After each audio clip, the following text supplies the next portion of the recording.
안녕하세요. 두 번째 동영상 올립니다.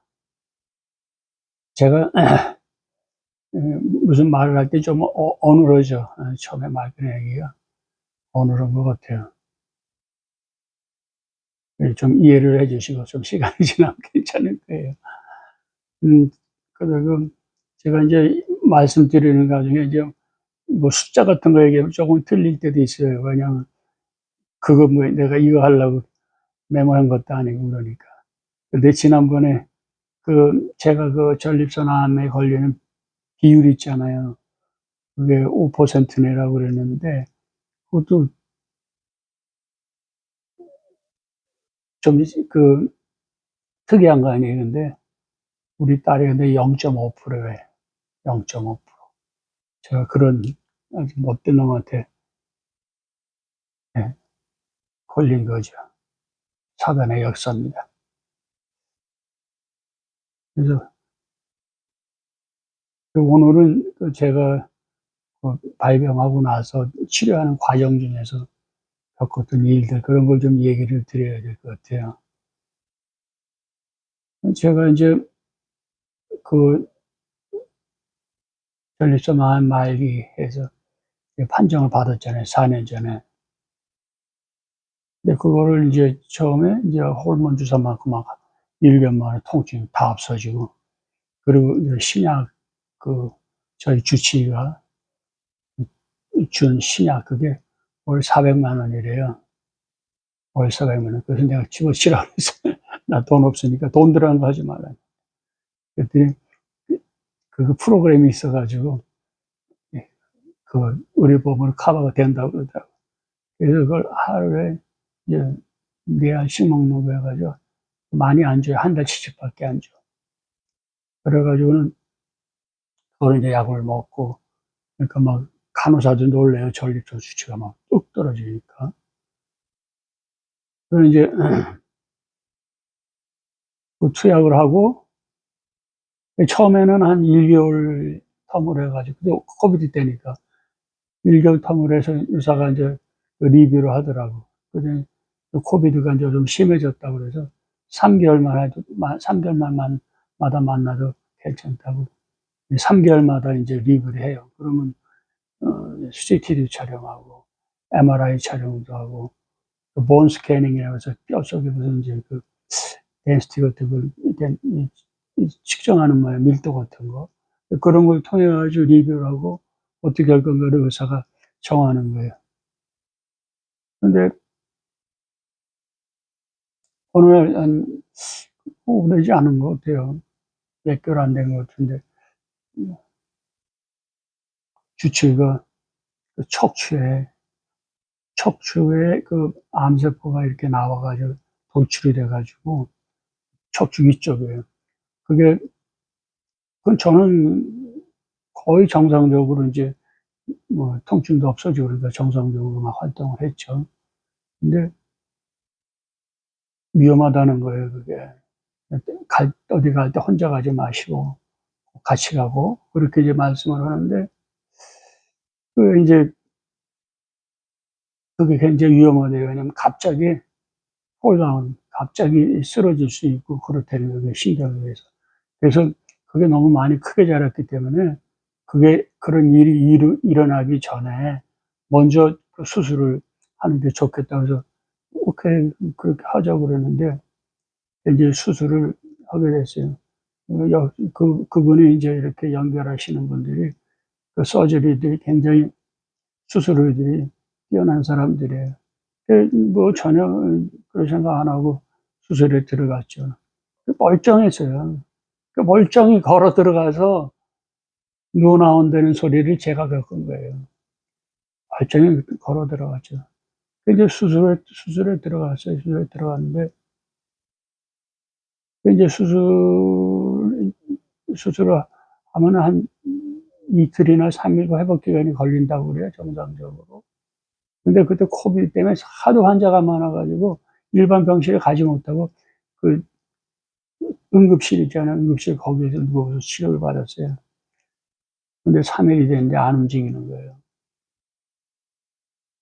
움직이는데 안 움직여. 오른발은 발가락만 움직여. 왼다리는 그래도 힘이 있어서 움직이기 시작해서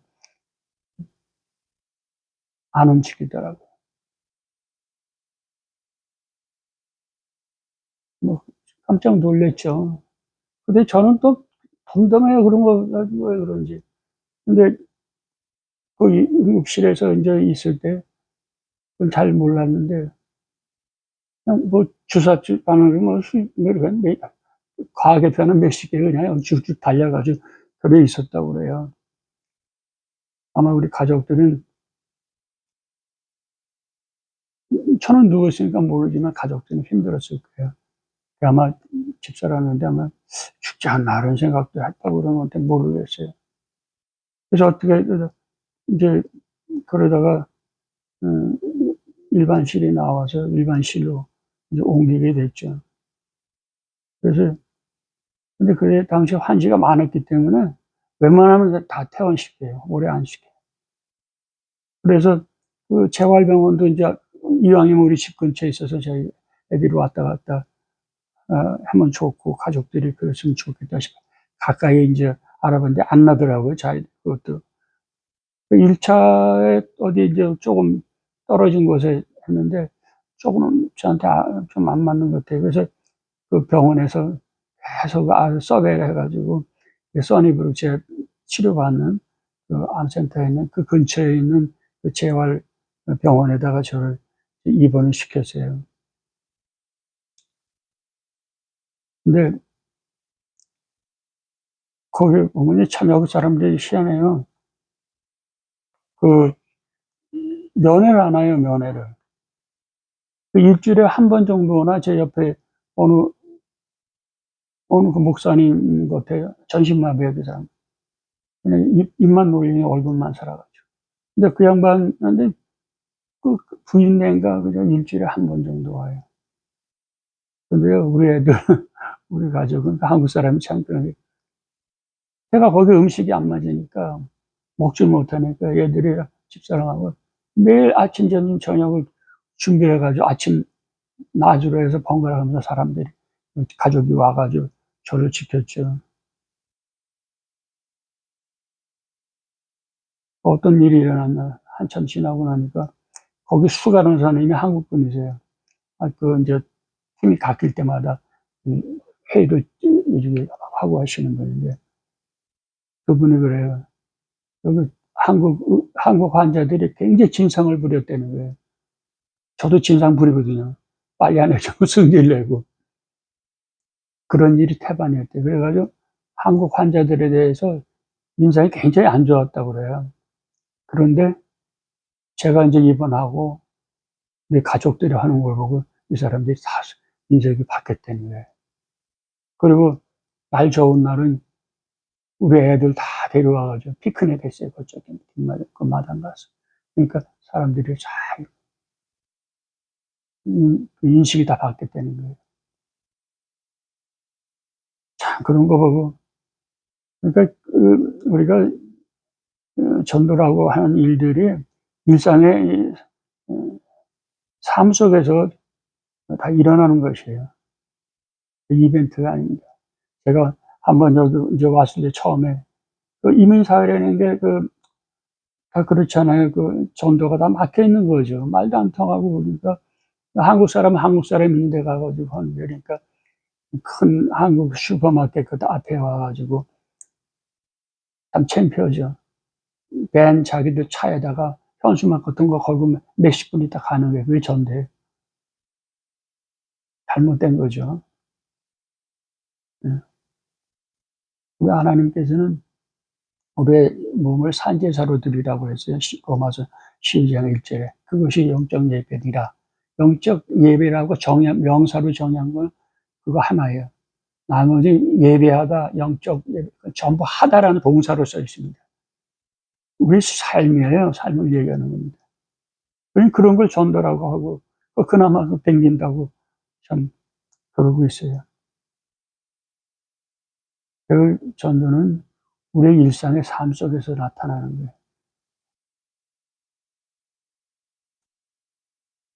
제가 한국에 있을 때도 기독교인들에 대한 인상이 얼마나 안 좋았어요? 처음에는 안 그랬던 것 같아요. 70년대 초반. 근데 이게 많이 바뀌었죠. 크리스찬들은 예수쟁이. 욕하는 거죠. 전 예수쟁이라는 말이 좋아요. 거기에 미쳐있는 사람이니까. 근데 그 사람들은 예수쟁이. 이기적인 사람. 여러분, 세상이 다 보고 있어요. 근데 초대교회 때도 어땠어요? 사도행전 2장 47절에 보니까 세상으로부터 칭찬도 받고, 그래서 하나님이 그 믿는 사람을 더 많이 늘려주셨다고 그런 기록이 있어요. 사도행전 5장 13절에도 칭찬받았다. 그러니까 복음을 전파되는 거예요. 말로 안 돼요. 여러분, 세상에 교육 다 받은 자가 몇 사람이 그 붙은 사람이 이거 한다고 그게 가지고 있는 기본적인 가치관이 변하겠어요? 절대 안 그럽니다. 깨꾸매야 돼, 깨꾸매. 우리의 삶이 중요한 거예요.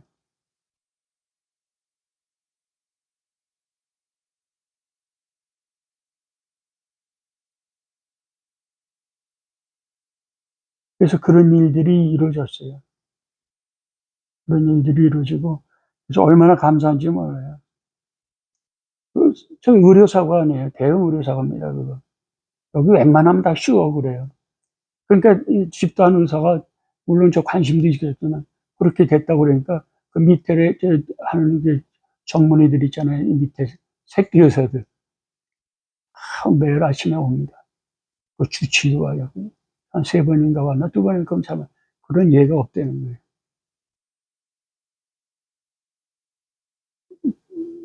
저는 뭐, 그렇게 크게 개의치 않았어요. 사고겠지. 하지만은, 그렇게 사람들이 와주고, 관심 가져서 감사했어요. 우리 뭐, 가족은.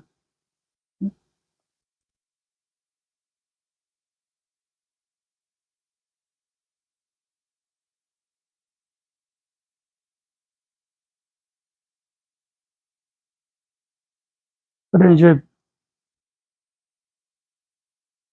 열심히 이제 재활운동, 거기서 돼가지고, 재활병 가가지고, 열심히 이제 재활 훈련을 했죠.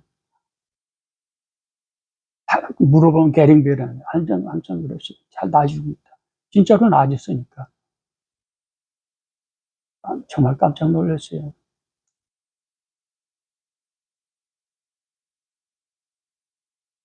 저는 그냥 숨이 있으면 살아 움직여야 된다 생각해요. 그래서 저는 그 재활 훈련하면서 목표를 가졌어요. 뭐 1차 목표는 운전해야 돼. 응? 그리고 운동을 좀 해야 돼요. 아니, 숨 쉬고 있는데 가만히 누워 있으면 게 살아있는 겁니까? 에너지가 있으면 움직여야죠. 움직여야 돼. 금방 꼬꾸라져도 움직여야 됩니다. 그렇게 살아있는 거죠. 그 당시 음, 제가 그래서 매그 재활 훈련하시는 트레이너한테 운전해야 된다. 예. 그러니까 뭐 물어보더라고요. 올 때 뭐 타고 왔냐. 뭐 집사람이 움직여서 이렇게 왔대요. 그러니까 그거 체킹하더라고. 그리고 운동을 제가 말한 저 골프를 이제 그런 나가서 하는 운동을 말합니다. 근데 그 트레이너가 골프 스윙이 바란스 운동이 굉장히 좋대요. 제가 바란스가 굉장히 좋아요. 제가 아침 이렇게 앉았다 일어나잖아요. 그럴 때는 한 30초 앉아 있어야 돼. 그렇지 않고 그냥 일어나면 핑 돌아가지고 넘어져요. 저희 같은 환자들은 뼈 약하게 되면 넘어지면 큰일 납니다. 저 옆집에 캐네디아나 노치네가 사셨는데 어느 날 할머님이 병원에 입원했더니 왜 2층에서 내려오다 여기는 하우스니까 2층에 그러니까 2층에서 내려오다가 그걸로 떨어지신 거예요. 못 일어나서 3개월 만에 돌아가셨어요. 아, 참. 그러니까 그렇게 이제 굉장히 조심해야 돼요. 그리고 이제 그러니까 그 바란스를 맞추는 게 굉장히 중요해요. 그래서 요새도 굉장히 조심합니다. 특히 요 근래 와가지고 조금 제가 좀 어지러운 것 같아요. 이러면 그래서 굉장히 조심하고 있어요. 또 길어지네. 큰일 났네. 근데 저희 주치의는 위험하다고 금지시켰어요. 근데 그게 맞는 것 같아요. 내가 뼈에 암세포가 전이 돼가지고 뼈가 약하니까 그 하다가 다치면 큰일 났는데. 어쨌든, 그러니까, 걷기 위해서는 무지무지하게 애를 썼죠. 질 수가 없잖아요. 전 일어나야 돼요. 그나마, 이제 혼자 지금은 이제 지팡이나 워커 가지고, 예, 잘 걸어 댕겨요. 근데, 운전 잘해요, 지금은. 운전 잘하는데, 예, 오래 하거나, 요새는 좀 힘이 따라 오래 못해. 그전에는 뭐, 4~5시간 그냥 앉아서 암 걸린다면, 전 문제가 없어요. 오로 운전할 때 좌석이 제일 편해. 집에 이런 데 좀 딱딱하고 불편해. 소파 앉아도 불편해요. 근데 그 운전할 때는 안 불편해. 근데 지금은, 조금 느껴요. 오래 하면 좀 무리가 간다. 오래 서 있고 그럴 때, 같은 자세가 오래 가면 힘들어요. 그래서 그 의사 말대로 그 척추 쪽으로 전이던 암세 때문에 갑자기 막 마비가 올 수 있으니까 외부에 걷던가 운전할 때는 반드시 동반자가 필요하다고 그래요. 제가 운전을 꼭 해야 되는 이유가 있어요. 저와 아내가 제가 계획하고 있는 전도 여행이에요. 그래서 운전을 하게 하시는 이유가 아마 그것 때문에 그런 시간입니다. 그래서 오늘 새벽에도 일어났는데 그런 생각이 드는 거예요. 그전에는 이제 이 유튜브를 하게 되면 생각이 바뀌었어요. 유튜브를 하게 되면 멀리 있는 이런 사람들, 아픈 안병 환자를 좀 신방하는 그런 여행을 해서 거기 가서 그 신방하는 그건데 오늘 새벽에 또 다른 생각을 주시는 거예요. 예수님이 제자들을 어, 이제 보내시면서 전도여행 보내면서 뭐라 했어요?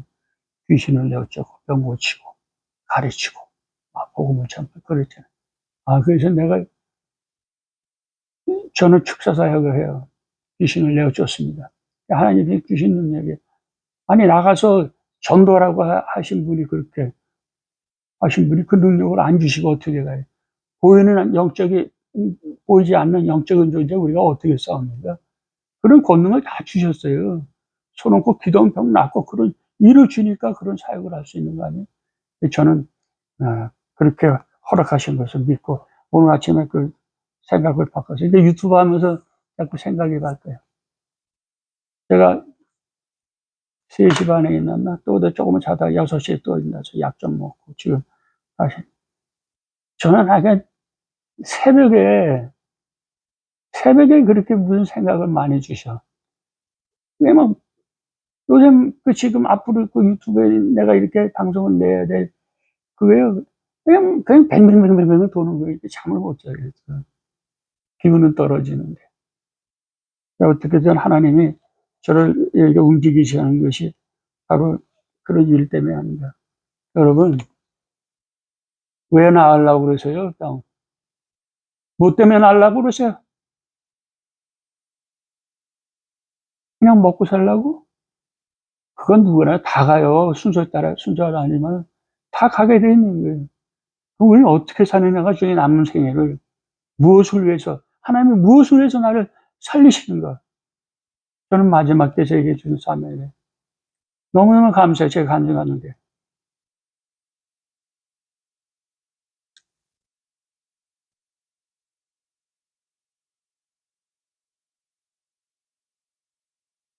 너무 길죠? 다음 시간에 또 드릴게요. 죄송합니다. 저는 그래서 이제 한 편 한 편 끝내면서 같이 여러분하고 소리내고 싶은 게 있어요. 모든 것이 우리 하나님의 은혜의 은혜라.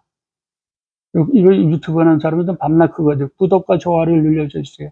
구독과 좋아요는 사랑입니다. 이런 소리 하는데 전 그거 하기 싫어요. 그리고 참, 여러분들 제가 첫 번째 영상 올리니까 많은 분들이 격려와 위로의 말씀 많이 주셨어요. 격려 위로 굉장히 좋습니다. 근데 저한테 칭찬하지 마세요. 전 칭찬받을 자격이 없는 자예요. 박수는 하나님이 받으셔야 돼요. 제가 동영상 올리는 유튜브가 성공하냐, 아니냐는 하나님께 달린 거예요. 그 영광이 하나님께 돌려줄 때 올바른 방향하는 것이 저한테 쏟아지는 어떤 그런 칭찬은 원하지 않습니다.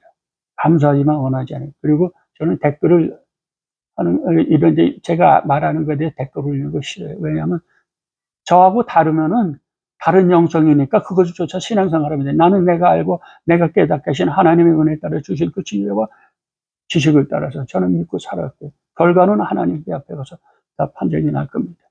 꼭 좀 부탁드립니다. 모든 것이 하나님의 은혜의 은혜이십니다. 감사합니다.